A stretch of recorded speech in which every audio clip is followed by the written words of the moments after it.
Llega un momento en que está siendo arrojado tanto magma y tan deprisa que la densidad de la columna eruptiva se hace demasiado elevada para que se mantenga una convección estable.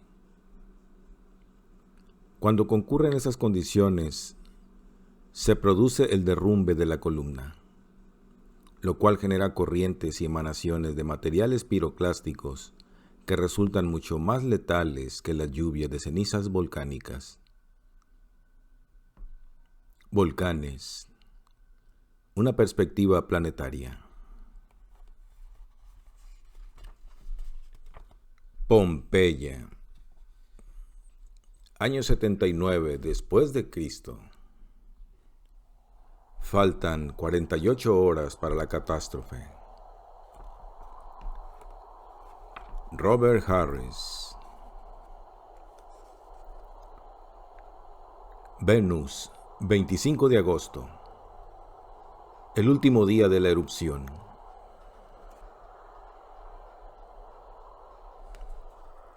Inclinatio. 0 horas, 12 minutos.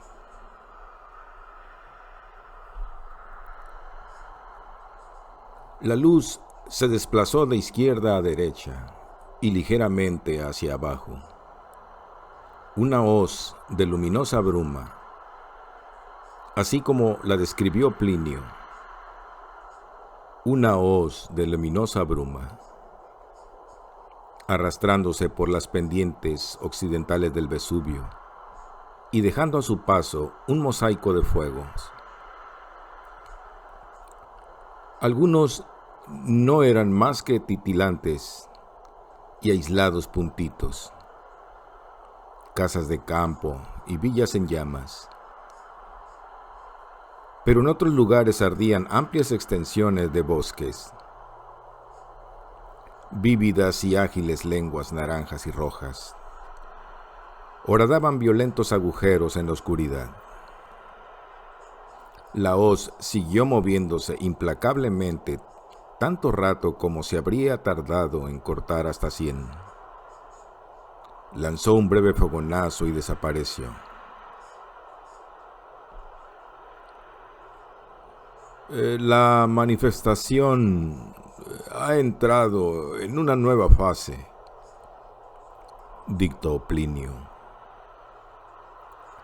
A los ojos de Atilio había algo inexplicablemente siniestro en aquel silencioso y flameante fenómeno, en su misteriosa aparición y en su enigmática muerte. Había surgido de la reventada cumbre de la montaña y debía de haber descendido hasta el mar. Se acordó de los fértiles viñedos, de los generosos racimos de uva, de los esclavos encadenados. Ese año no habría vendimia, ni verde ni madura.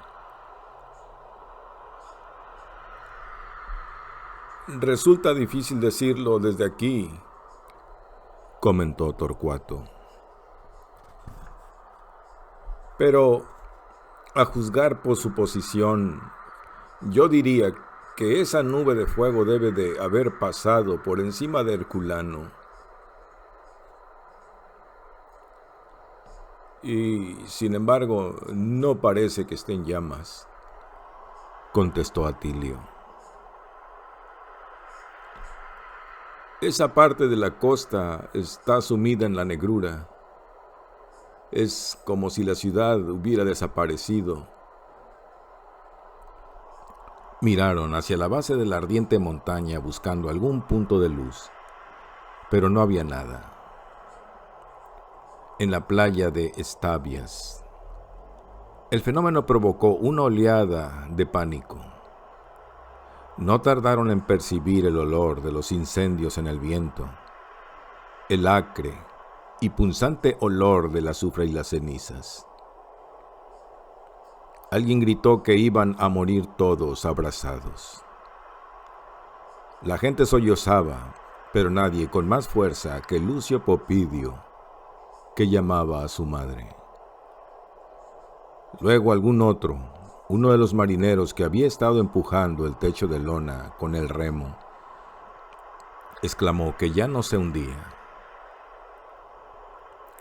Aquello calmó el miedo. Atilio sacó cautelosamente el brazo fuera del refugio, con la palma de la mano hacia arriba, como si quisiera comprobar si llovía. El marinero tenía razón. El aire seguía lleno de pequeños proyectiles, pero la violencia de la tormenta había amainado. Era como si la montaña hubiera hallado otro modo de liberar su perversa energía con la avalancha de fuego en vez de bombardearlos con piedras. El ingeniero tomó una decisión. Mejor morir haciendo algo. Mejor desplomarse en la carretera de la costa y yacer en una tumba sin nombre que encogerse en aquel frágil refugio, acosado por imaginaciones terroríficas, como un espectador aguardando el fin. Recogió la almohada que había tirado, se la puso en la cabeza y palpó la arena buscando la cinta para atársela. Torcuato le preguntó qué estaba haciendo. «Me marcho». «¿Te marchas?» Plinio, recostado en la arena, con sus notas esparcidas a su alrededor y sujetas por fragmentos de piedra pómez, los traspasó con la mirada. «No harás tal cosa. Te niego absolutamente el permiso para marcharte». «Con el mayor de los respetos, almirante, mis órdenes las recibo de Roma, no de usted». Le sorprendía que ninguno de los esclavos lo hubiera intentado. «La fuerza de la costumbre», pensó. «La fuerza de la costumbre y la falta de un sitio a donde ir. Pero te necesito aquí». Había un tono de súplica en la voz de Plinio. «¿Qué ocurrirá si algo me sucede? Alguien debe asegurarse de que mis notas no se pierdan para la posteridad. Hay otros que pueden ocuparse de eso, almirante. Prefiero arriesgarme y aprovechar mi oportunidad en la carretera». «Pero tú eres un hombre de ciencia, ingeniero. Puedo verlo. Por eso viniste. Me eres mucho más valioso aquí. Torcuato, detenedlo». El capitán vaciló. Acto seguido, se desabrochó la mentonera del casco y se lo quitó. «Toma esto», dijo. «El metal protege mejor que las plumas». Atilio empezó a protestar, pero Torcuato se lo entregó. «Cógelo y buena suerte». «Gracias». Atilio le estrechó la mano. «Os deseo que la suerte os acompañe». Le encajaba bien. Nunca había llevado un casco. Se puso en pie y cogió una antorcha. Se sentía igual que un gladiador a punto de entrar en la arena. «Pero, ¿a dónde piensas ir?», gruñó Plinio. Atilio salió a la tormenta. La lluvia de piedra pómez le rebotó con un campaneo en el casco. Aparte de las pocas antorchas clavadas en el suelo alrededor del perímetro del refugio y de la lejana y brillante pira del Vesubio, la oscuridad era absoluta. «A Pompeya». Torcuato había calculado que la distancia entre Stabias y Pompeya era de unos 4 o 5 kilómetros, el equivalente a 1 hora de marcha por carretera en buenas condiciones y en un día despejado. Sin embargo, la montaña había alterado las leyes del tiempo y el espacio, y durante largo rato Atilio tuvo la sensación de que no avanzaba en absoluto. Había conseguido salir de la playa y llegar a la calzada sin demasiados problemas, y tenía suerte de que la vista del Vesubio fuera ininterrumpida, ya que los incendios le permitían orientarse.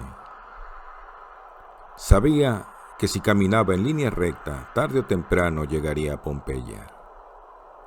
No obstante, tenía el viento en contra y, aunque mantenía la cabeza gacha, dejando que su mundo se redujera a la visión de su palidez y del pequeño espacio iluminado donde se movía, la lluvia de piedra pómex le azotaba el rostro y el polvo se le metía en la boca y la nariz.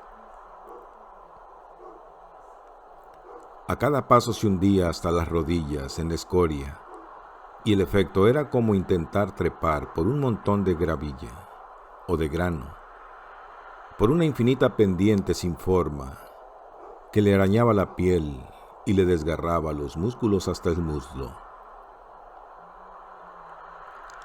Cada pocos cientos de metros se detenía y de algún modo, mientras sostenía la antorcha, debía sacar los pies de la pegajosa piedra pómex y quitarse las piedras de las sandalias. La tentación de tumbarse en el suelo y quedarse allí le resultaba irresistible. A pesar de todo, sabía que debía vencerla, porque ya había pasado por encima de los cadáveres de quienes no lo habían hecho.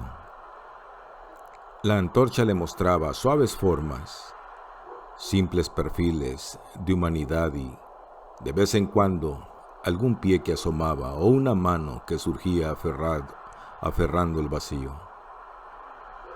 Pero no era solo la gente que había hallado la muerte en la carretera.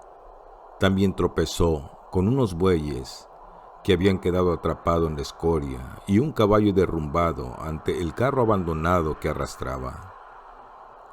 Un caballo de piedra tirando de un carro de piedra.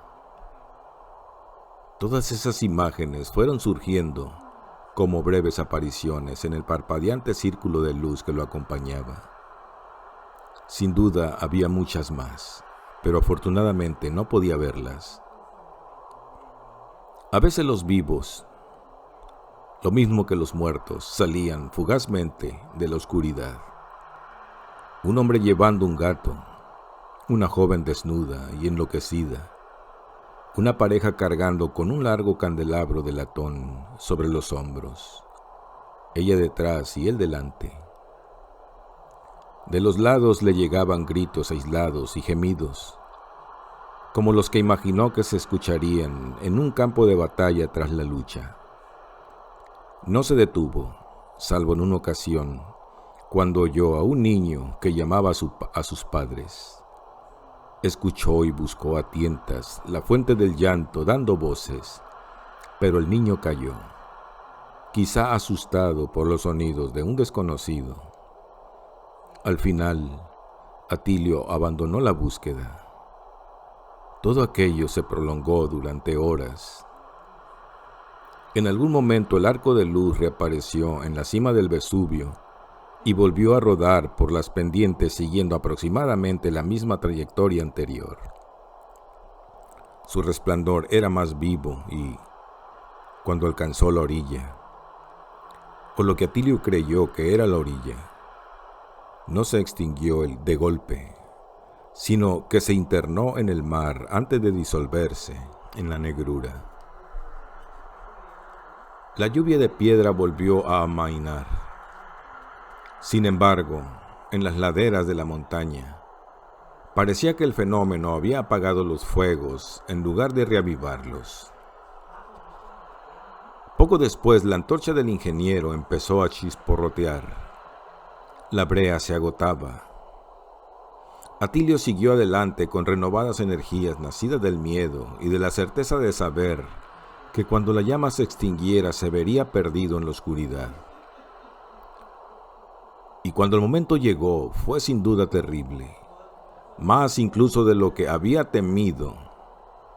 Sus piernas desaparecieron y no pudo ver nada, ni siquiera su mano, aunque se la pusieran ante los ojos. Los fuegos de la ladera del Vesubio también habían quedado reducidos a ocasionales surtidores de chispas anaranjadas. Los rojos relámpagos conferían un tinte rosado a la base de la negra nube.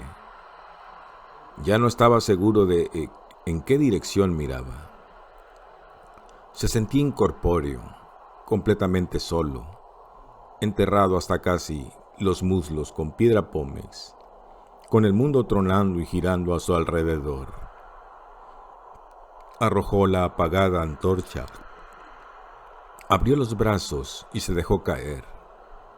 Se quedó allí, exhausto, notando cómo la piedra pómez se iba acumulando lentamente alrededor de sus hombros. Y resultó curiosamente reconfortante, como cuando lo arropaban de niño en la cama. Apoyó la mejilla en la tibia escoria y notó que se relajaba. Una intensa sensación de paz lo inundó. Si eso era la muerte, no estaba tan mal. Podía aceptarla, incluso darle la bienvenida, como le daba la bienvenida al descanso al final de un duro día de trabajo bajo los arcos de cualquier acueducto. En sus sueños, el suelo se derretía, y él iba dando tumbos y cayendo entre una cascada de rocas hacia el centro de la tierra. El calor lo despertó y también el olor a quemado. No sabía cuánto había dormido, lo suficiente para haber quedado casi enterrado. Se hallaba en su propia tumba. Presa del pánico, se apoyó en sus brazos y poco a poco notó que el peso que tenía sobre sus hombros cedía y se resquebrajaba. Oyó el ruido de la piedra pómez al caer al suelo. Se incorporó y sacudió la cabeza, escupiendo polvo y restos que tenía en la boca y parpadeando. Seguía enterrado de cintura para abajo. La lluvia de piedra pómez, la familiar señal de advertencia, había cesado casi por completo. En la distancia, casi frente a él y bajo en el cielo, estaba el conocido arco llameante, solo que esa vez, en lugar de moverse igual que un cometa de derecha a izquierda, bajaba a toda velocidad y se extendía lateralmente hacia donde él se encontraba.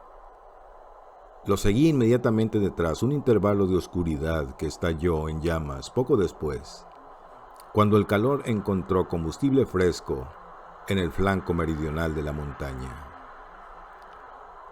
Precediéndolo, cabalgando sobre el ardiente viento, llegó un rugido tronante, un bramido que de haber sido él, Plinio habría escrito, cambiando de metáfora, como una ola, una bullente ola de vapor candente que le abrazó las mejillas y le llenó los ojos de lágrimas. Le llegó el olor de su cabello que se chamuscaba. Se retorció para liberarse de la piedra pómez mientras aquel amanecer sulfuroso se precipitaba desde el cielo sobre él. Algo oscuro crecía ante él, surgiendo del suelo. Entonces se dio cuenta de que el resplandor carmesí trazaba la silueta de una ciudad que se encontraba a menos de 1 kilómetro de distancia. La visión se iluminó aún más.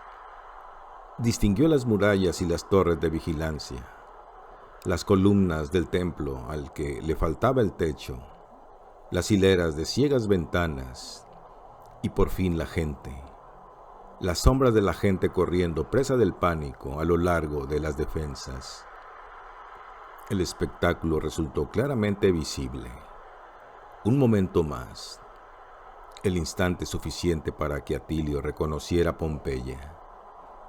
Luego el resplandor que había tras ella se desvaneció lentamente, llevándose la ciudad de regreso a las sombras.